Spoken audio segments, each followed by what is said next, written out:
All right, everyone, welcome back in. This is episode number 4 of Two Catholic Dudes. My name is Ryan Klaus. My name is Danny Cleary. And as always, we are not priests, we are not theologians, we are just two Catholic dudes, and we are talking about our faith.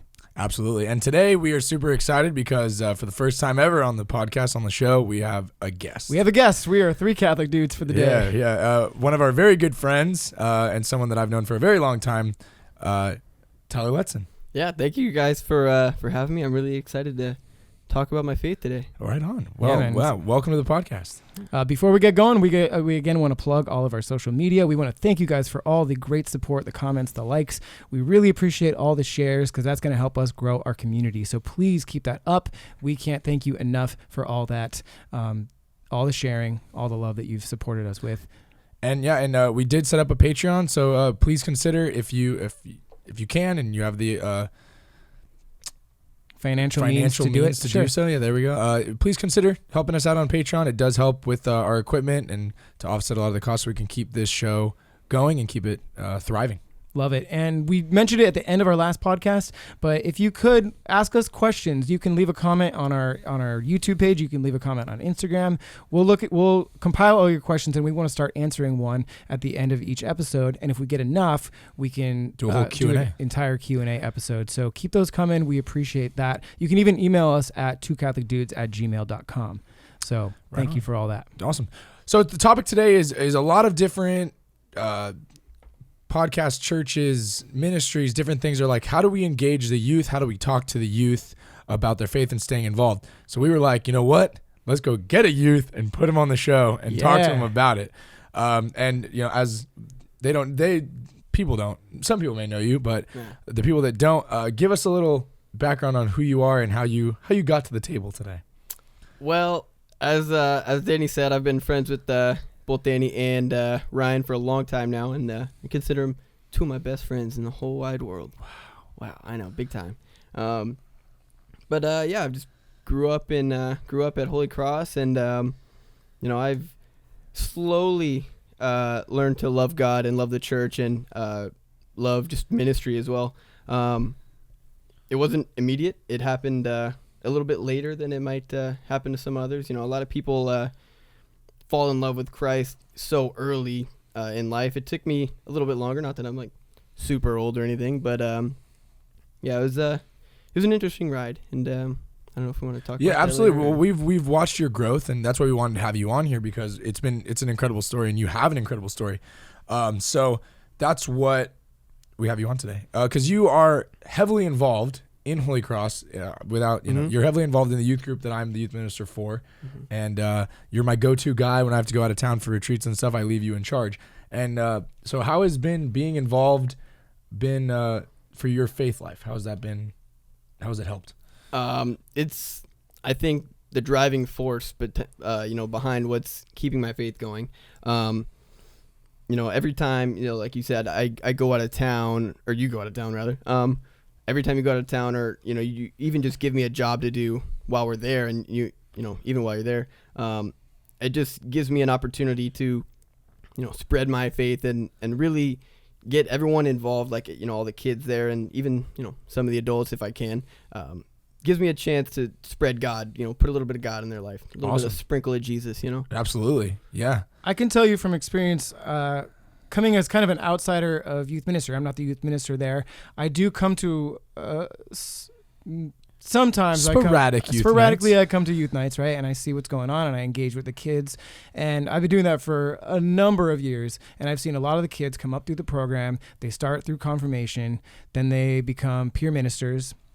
They go on the retreat as peer leaders, and then one by one they start falling away. Then they go to college, and a lot of them move away. That's a natural thing. Some of them stay in Moore Park here, where we're based out of, and a lot of those kids still help as they transition into young adults. But then often one by one they kind of stop coming as well. The busyness of life. And college is an interesting time. We're going to get into that in just a second, but every time I come, Tyler is there, and Tyler has, I can't remember a time that I've been to a youth night that Tyler has not been there, and he's just this solid, fixed foundation and just a stunning example of that transition into the young adult life. So let's using that word foundation. Where do you think was the foundation of your faith? I mean, I'm asking you questions that I know the answer to, but share with the people that are listening.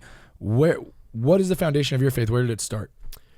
Well, so my introduction to the Catholic Church was just, like a lot of people, my mom dragging me to church when I was a kid, and it was kicking and screaming. Yeah, of course. Yeah, and it was, I'm sure I was a menace when I was a little kid. I was probably the one that was running up and down the aisles and, just causing absolute havoc. But throwback, you were that kid that we talked about last week on the podcast, running laps around. I was like, "Where's that kid's parent?" Yeah, that was that kid right here. Yeah, little Tyler was running around, running laps. I was a little track star at Mass. But control your kid. I mean, having children in Mass is a beautiful thing, but like also control your children, please. This is a beautiful homily. I'd like to hear some of it over, your kid eating goldfish behind me. People comment in, please. What is your thoughts on a crying room in a church? I've been to a lot of churches that have one where you can take a place where you can take your kids. Sometimes there's not. Sure. We're going off topic, but I think on that topic, like I like it and I don't, because here's the deal. A baby crying in church is maybe like, oh my gosh, but it's proof that the church is growing. It's proof that the church is continuing, and it's proving that the church is alive. So like every time I hear that baby cry, and I'm like, how can I hear a gospel according to Luke if this kid is going crazy? But at the same time, I go, God, thank God for that baby, because that means that's another potential that's going to grow up and maybe do my job one day or do your job one day and keep the church alive and well. So I think it's a double-edged sword. It's honestly a beautiful thing. When I see a friend of mine, he has two kids, ages like 4 and 2. When they were both at the age where he could hold them both, his wife isn't Catholic, and so he brings them both to church by himself, and that's hard to do. I'm not a parent, but like to wrangle up 2 toddlers or little kids to come to church is super hard. And he would come up to communion holding both of them in both arms, and they're going crazy, and he receives the Eucharist, and he comes back, and it's just like, and then they're going back and they're screaming in the pew, and like, what an effort to make to bring his young kids to Mass. Yeah. And so they can experience that liturgy. And some of us, you hear them cry and you're like, can you get that kid to shut up? But it's like, it is a beautiful thing. So there's a fine line you got to walk. So, and then, I know sometimes when people go and bring their kids into the crying room, it takes them away from Mass. And it's just, you're like, all right, this is just a play area, and the parents are removed from Mass and the kids have no idea what's going on. So comment in on what you guys think about the crying room. Yeah. All right. Back to what we were saying. So anyway, so going back to your foundation. So you're at Mass. Yeah. You're a monster. Your mom's having to control you. Yeah, and that continued probably till about high school. No, I'm just kidding. No, I was somewhat normal in high school. But the thing that really got me, into my faith and into loving Jesus, it was it's actually my grandma, good old Wanda. When we would go to Mass, Saturday nights a lot of times, because I would have like a baseball or a soccer tournament, something Sunday morning. So I'd go to Mass Saturday night at 5:00 Mass. My grandma sat in the same pew every Saturday for like a million years in a row. She was really old. Always in the front left. So and my mom would always sit back right. So we would go to communion. I know it sounds weird. We'd go to communion. I'd get communion or get the blessing before I was my first communion. And then instead of walking back to the pew I was sitting in like a normal child, I ran across the altar to the clear opposite side of the church to sit with my grandma for like the second half of Mass. And then she would like walk me back and be like, hey, Mary, that's my mom's name. She'd be like, Mary, I found your son just wandering around aimlessly. But here he is. And honestly, from, me doing that as a child growing up, she kept always telling me how proud of me she was. Because I was, continuing to go to Mass, and then I got confirmed, and that was like the best day of her life. And it really just, she was always so supportive of me and, just being Catholic in general. And then, it's really just my grandma, just her constant faith. I remember she'd always give me like little prayer cards, just like randomly. I don't know if she got them out of a magazine or like where they were, but like she'd pull them out of nowhere and be like, hey, I was thinking of you today. And, I didn't appreciate them as much as I do now. I think grandmas have like a bowl of those prayer cards at Oh, their yeah. house. You ever go to your grandma's house? It's like a grandma starter kit. Grandma starter kit. It's right next to the bowl where they have all the candies. You go and it's like Werther's Original and those like weird generic candies. You're like, where do you get those, Grandma? It's like there's a grandma superstore where you buy all this stuff. They have mints, Reader's Digest, and prayer cards. That's what you get at the grandma superstore. And Werther's Original.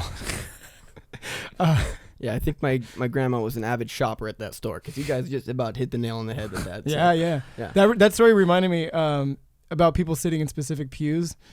Oh yeah. When for me, my specific spot is the piano. So if anyone was sitting at the piano, that'd be really weird. Sure. But in my spot? You go into mass and you're like, I better get our normal pew. And if somebody's there, you're like, guys, don't you know that's my pew? Yeah, you're like, oh, I'm at mass. And then you get out of my spot. You sit like a pew behind them, and you're like, oh, just mad the whole be mass. There. Sign a piece. You're like, oh, peace be with you. Yeah. Find another place to sit. All right. So your grandma, huge inspiration on your faith life. Yeah, the biggest. Yeah. Well, and something that I'm going to put you on the spot about because I thought it was the coolest thing ever in relation to your grandma because watching you grow up through the confirmation program and stuff is you would make it a point when your grandma could no longer come to mass by her own power.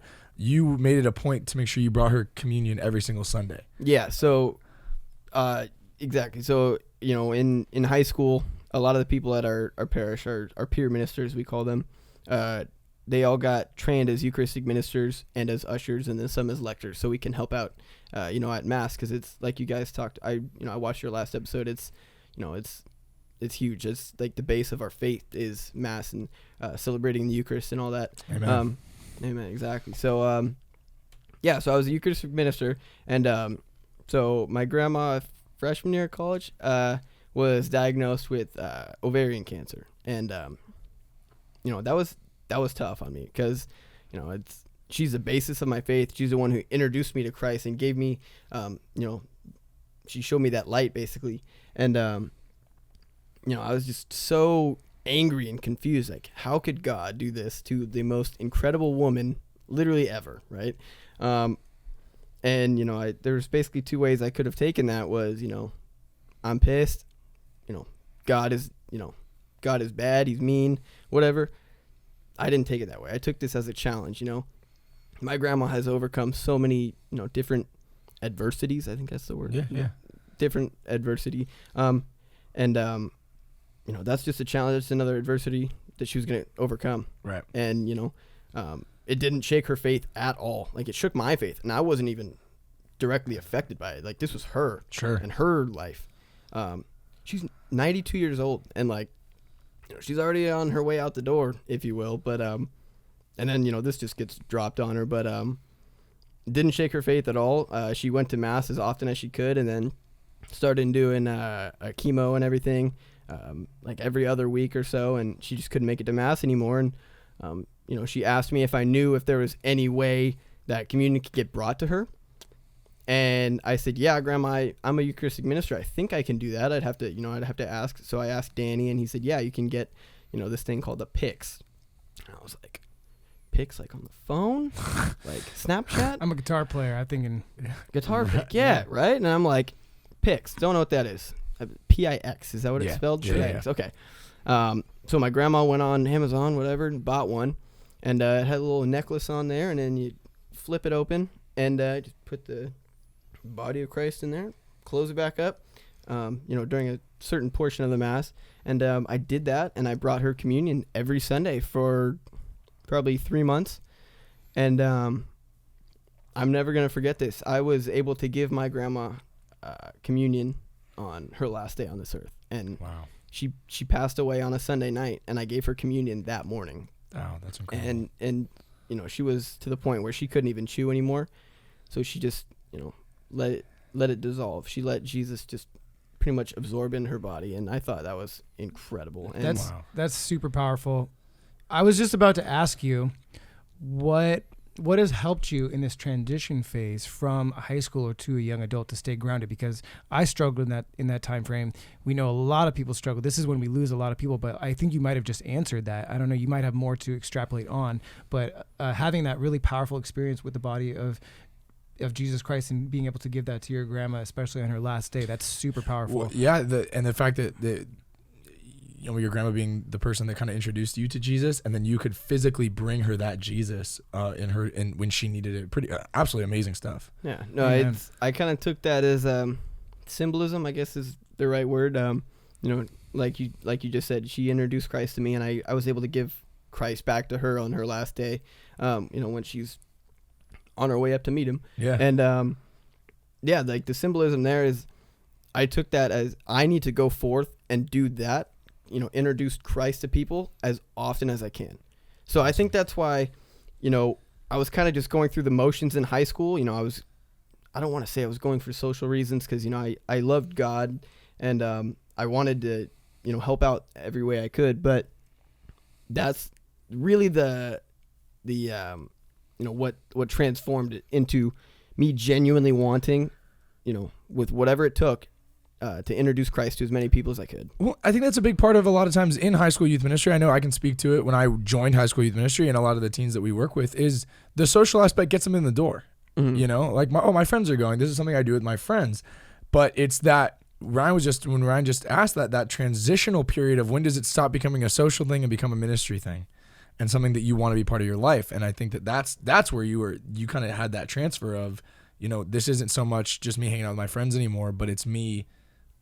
Doing what you just said. I want to give Christ to as many people as I can. Yeah, no, that's what we're called to do as like disciples is, spread God's word, spread his love, his message. And I think that transition is what really called me to be the disciple that I know I can be. Yeah. Wow. So, and a lot of people might not have an experience like that. And so what can we invite them to do to stay grounded? Because when you go off to college, that's a tough time. I tell you, I got the furthest away from Christ that I've ever been in my college years. And for me, what brought me back was music. We talked about that in a previous episode, that I had to go back and I had to play at Mass every week. That was what kept me. But I know for a lot of people, again, it's that social aspect that gets them in the door. Mm-hmm. Coming to youth ministry, their friends are there. Same thing with my youth choir. They might want to come because their friend joined, or even if it's like a girl or a guy that they're interested in. Sure, that was the first reason I went to youth group. So right, cute girl, I'm gonna show up. I'm there. Right, but then people start moving on, and what keeps you there?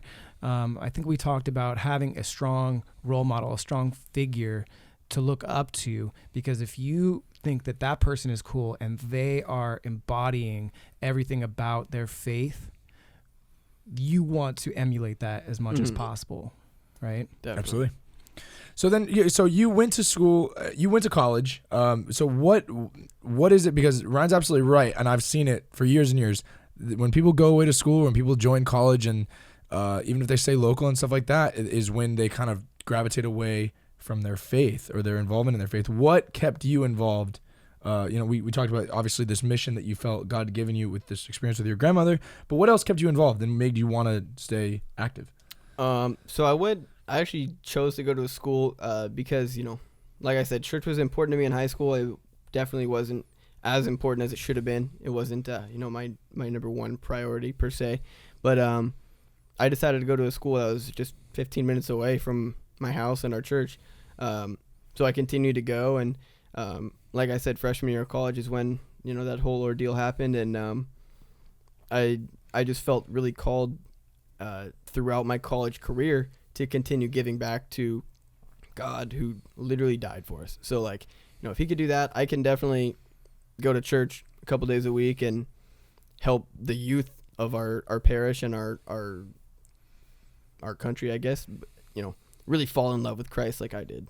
Awesome. And I saw when you were young, how much you looked up to Danny, and Danny's a great role model for all the kids that are there. Definitely. And thank you for doing that for so many years and being that role model. But now I see Danny's giving you more and more responsibility in youth group the older you get, especially when we go out of town or whatever.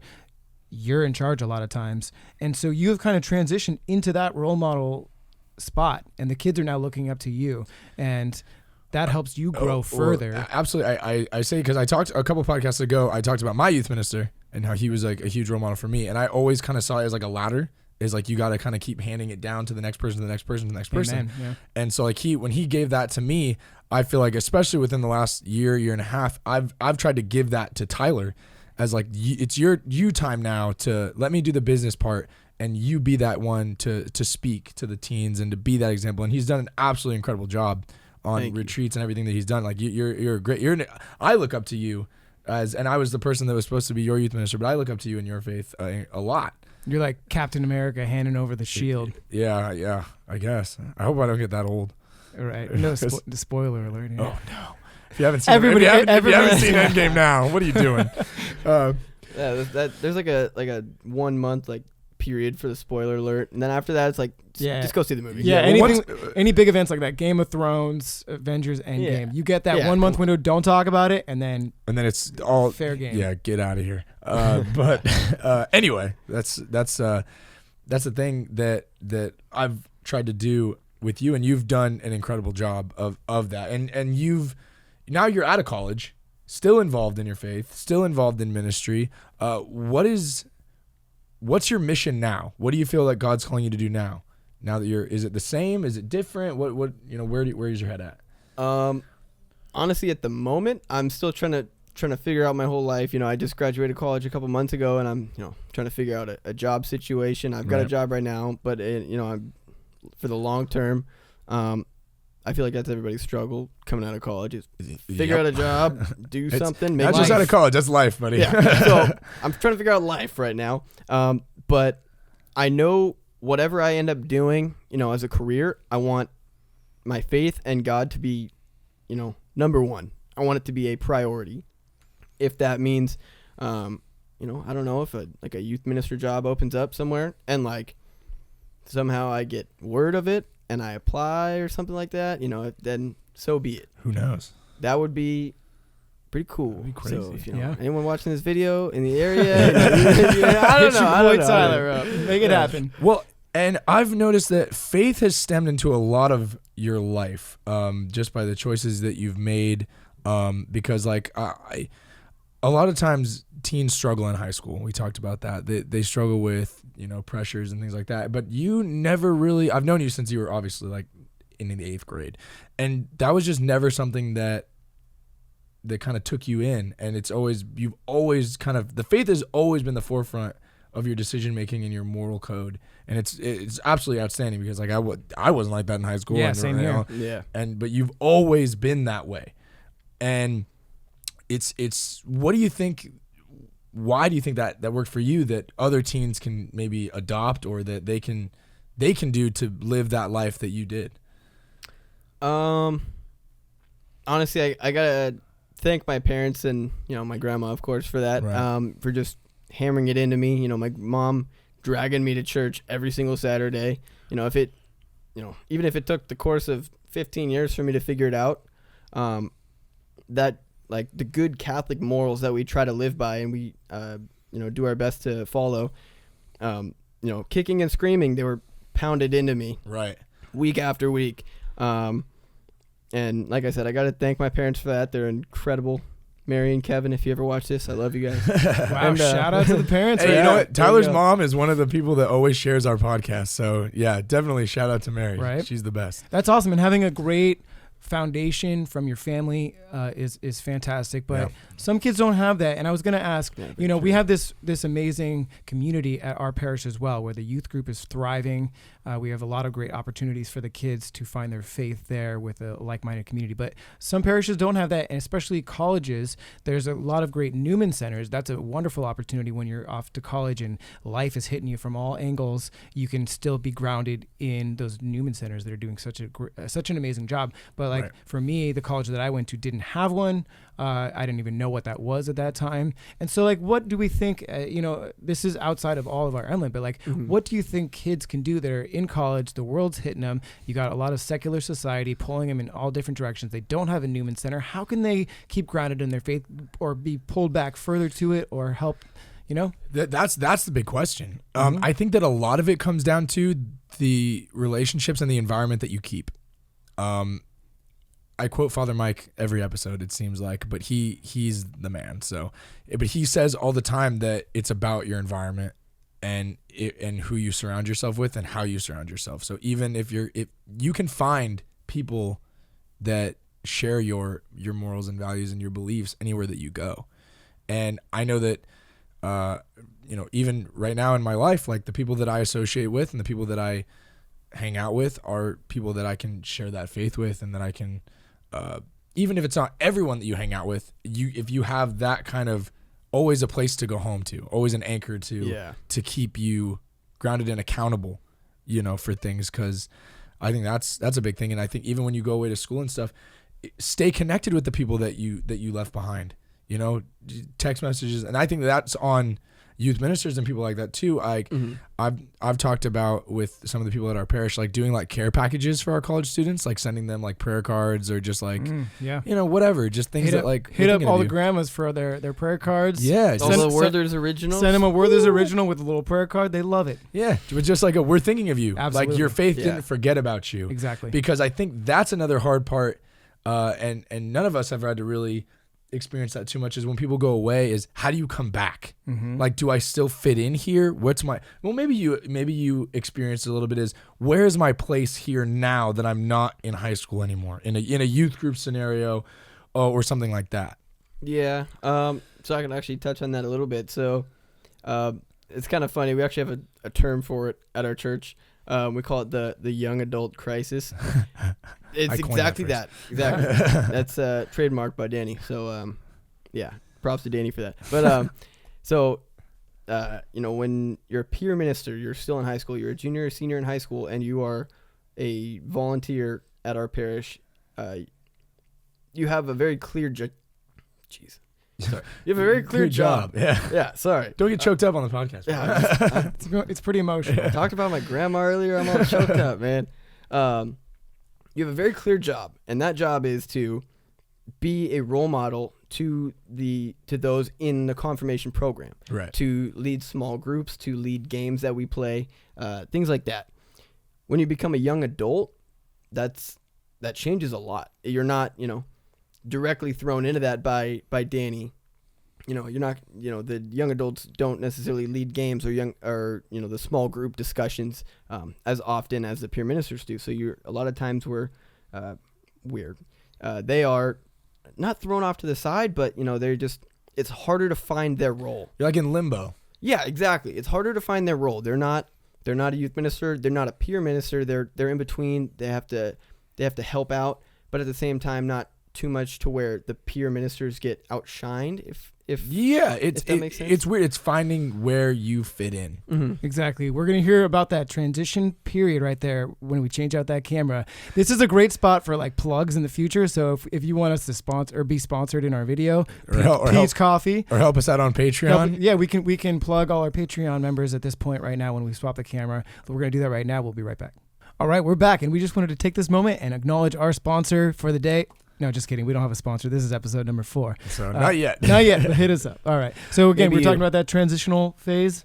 So yeah, that transitional phase of going from high school to college age to, and the involvement. So like what worked for you?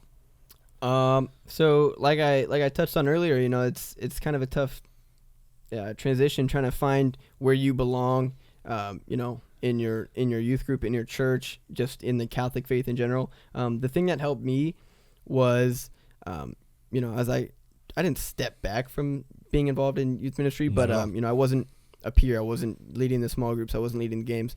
So I got really heavily involved in Mass, and I was trying to usher or Eucharistic minister and distribute the body and blood of Christ, or just help out whichever way I can, just do anything and everything that I could to stay involved in the most important part of our faith, which is Mass. So that's what I did. Right. So I think that the answer to that really is like, how do we keep people involved? How do we keep people engaged? Is stay involved. That's the key. Is like if you're not feeling like, am I really making a difference here, or I'm really struggling to find a spot here, go find a different spot.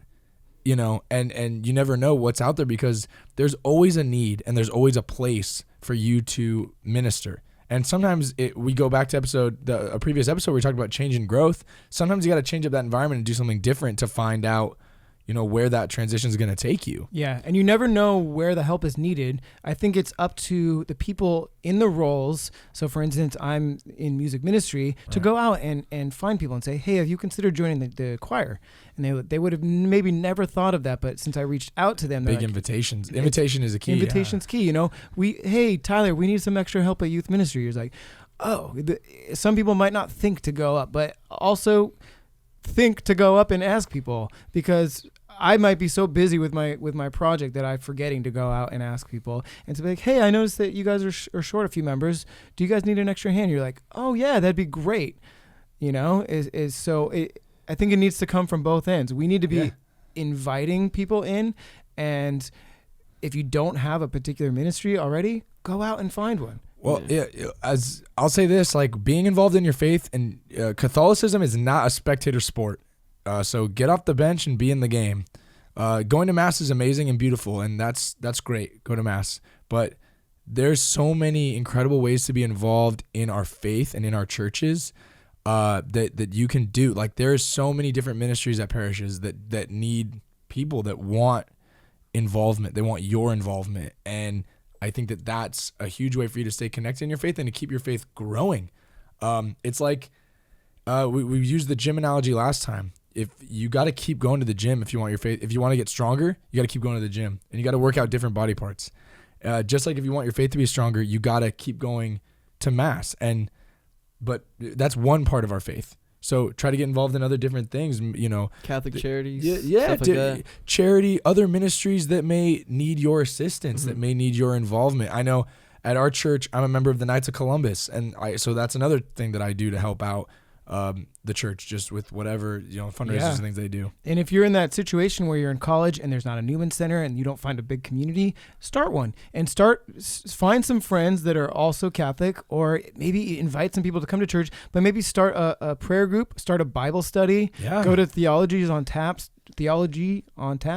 I don't know, one of those plurals. If you're going to a school too, maybe try to find the local Catholic church in the area. I guarantee you, if anybody was say there was someone that was going away to school, like say they went to Cal Lutheran, which is near where we live, right? And where Tyler went to school. If somebody like from out of state went to school there and was Catholic and showed up at our youth group and said, hey, like I'm just going to school here and I'm looking for a place to be involved, I'd be like, heck yeah, come on in. Like, you're welcome here. And I think that there's so many different churches out there that want to do that. That's the beauty of our churches. We're universal. There's Catholic churches everywhere. Go find a way to be involved. Yeah. And we as a church, not just like our church, but we as a Catholic church need to be inviting and welcoming of those people that want to be involved. We need to make it easy for people to be involved and inviting for people to be involved. Amen. And it's easy for people to think, oh, I don't have anything that I can add to that particular program, and they might be afraid of rejection, and that's important for us to not be as inviting as possible, but say, I don't care that you think you might not have any skills in this particular ministry, but I guarantee you have something to add to it, whether or not you know that right now. So come on in and let's see what you got to offer. Amen. There's a place for everybody, and that's what the church needs to do. Is we need to be more welcoming, especially to our young people, so that we can keep them around and keep them involved. Those crying babies.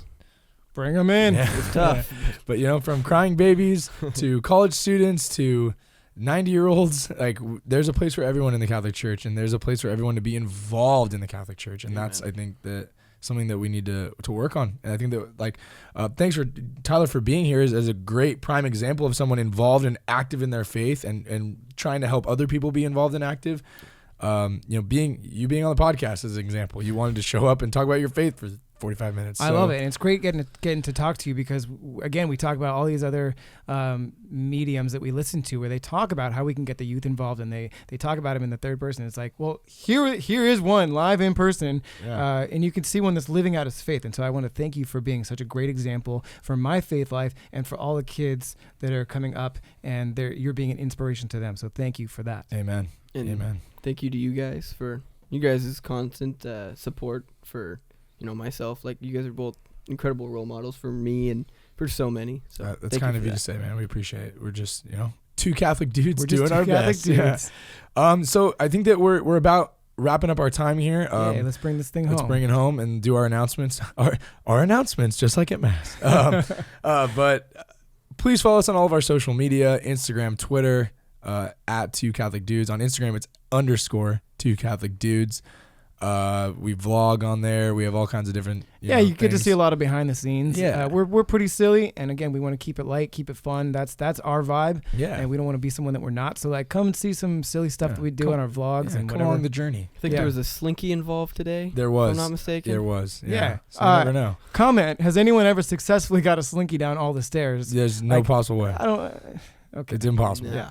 I tried. But anyway, so follow us on those platforms. Subscribe to @RyanClouseMusic on YouTube, because that's where these podcasts are going up. If you have any questions, comments, you want us to come to your parish, we're happy to do that. We do music, we do speaking, we do workshops. You can hit us up on Google.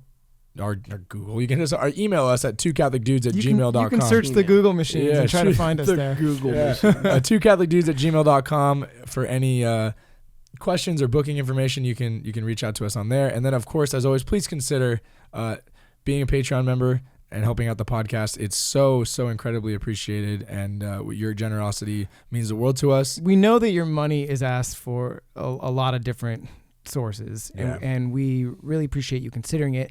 First of all, like, give your money to your parish. That should be your first. Right, and then like some and then charities. And then if you're like, I got some more money I want to give. Word on Fire is amazing. So like throw Word on Fire some money. Catholic talk show is great. If you got anything left, throw us a couple bucks. Fifth string, Two Catholic Dudes. But again, we'll leave you with Catholicism, not a spectator sport. Get in the game, get involved, and we'd love to chat more about being involved in future episodes. Thanks, Tyler, again for coming on. It's been a pleasure. Yeah. And we'll see you guys. God bless. We'll see you guys next week. Thanks.